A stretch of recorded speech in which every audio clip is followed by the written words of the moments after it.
nation's productivity would be very much advanced.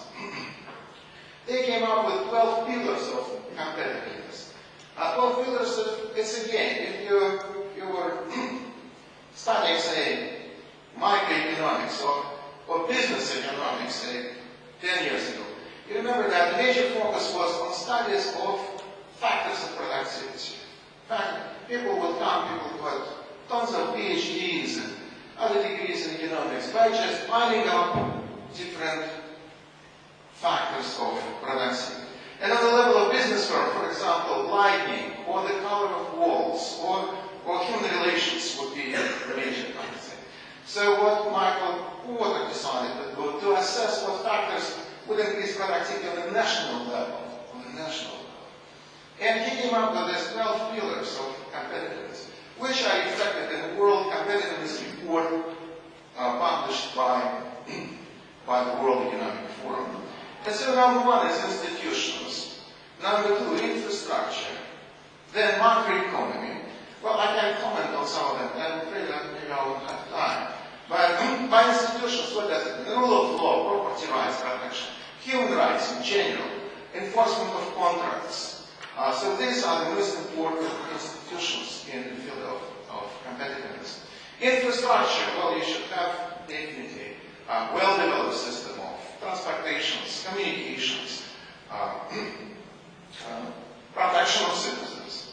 Then macroeconomy, he considered that to be a so-called hygienic factor, not intrinsic. What does it mean hygienic? That means macroeconomy by itself would not stimulate competitiveness, but it can hinder competitiveness if macroeconomy is in a bad shape. What does this mean? That means the country has high level of inflation, for example, or very high budget deficit, then it can prevent from achieving the potential, economic potential in productivity and competitiveness. However, macroeconomy by itself cannot be a stimulus to economic development. Then health and primary education, the same thing, that it is external support factor. Higher education and training, goods market efficiency, transparencies,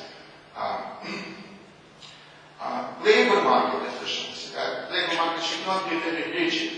That the process of firing and hiring would be simple. That labor market relations would be again transparent. That they would not be dominated by bilateral monopoly of government plus labor unions.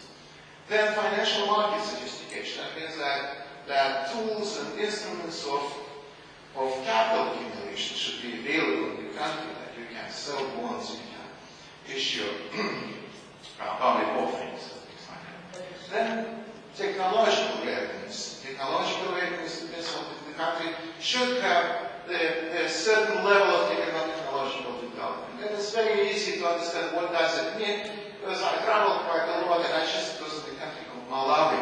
And you can really see that what this technological readiness is. Definitely the country of Malawi is not really technologically yet.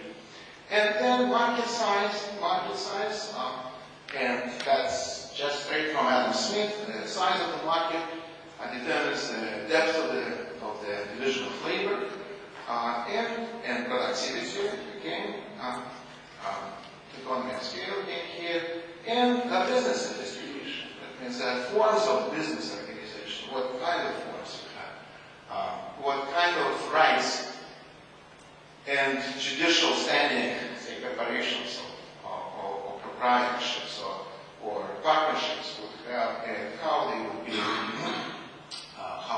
legally defined and protected. So, if we will just go to what are the results, then again the United States tops the overall ranking in the Global Competitiveness Report.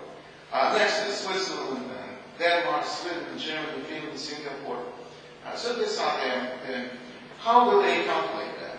Well, they have both hard data. Hard data would be the economic indicators, which are official and hard, as well as soft data. Soft data would be surveys. They surveyed 11,000 business leaders in 131 countries asking them, asking people, how do they perceive competitiveness of this or that country, whether they would be willing to invest in this or that country. So this is something called Executive Opinion Survey. And again, if you will go to their website, you can download all information pertaining to this. Then another aspect of the World Economic Forum approach is that they have so-called three factors, or three stages of development. The first, what I would call it kind of the most basic one, is factor-driven.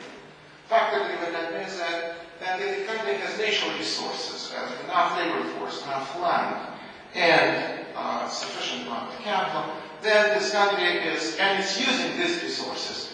Then it is on the first, on the factor-driven stage of development. Not very sophisticated.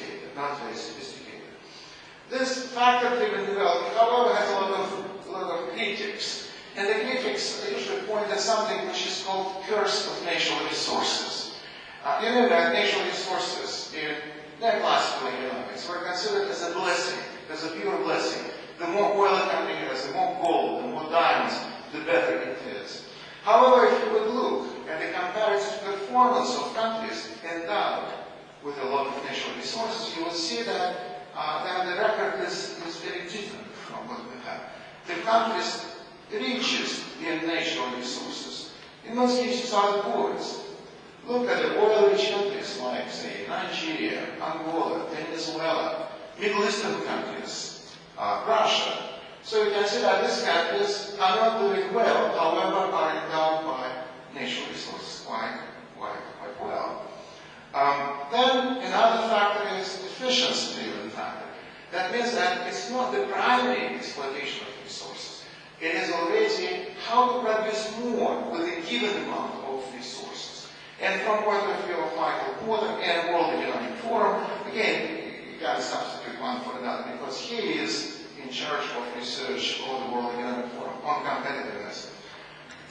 Then Lithuania right now, according to them, is on the second stage of development, an efficiency-driven stage of development. And the third is innovation-driven. Innovation-driven would be already countries which would be called developed market economies, like most countries of Western Europe, United States, Japan, and many others. So these are the first stage, for example, it would embrace first four pillars. If you remember that pillars, that would be pillars like the amount of natural resources, infrastructure, institutions, and health and primary care. Then second stage, efficiency-driven, that would be already the mid-section of these pillars. And that would be already higher education and training, efficient goods markets, well-functioning labor market, sophisticated financial market, and ability to harness the benefits of existing technologies.